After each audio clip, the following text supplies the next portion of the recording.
Let's talk about duplicating cells. There's a couple different ways that you can do this.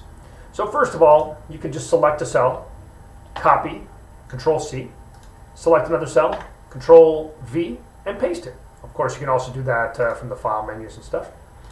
Control V and Control C are great for that. So that's one way. I can select the cell, and I can go to the next cell over, and I can do a formula to duplicate it. So I can do equals, and I'm going to reference the cell next to me, which is B3.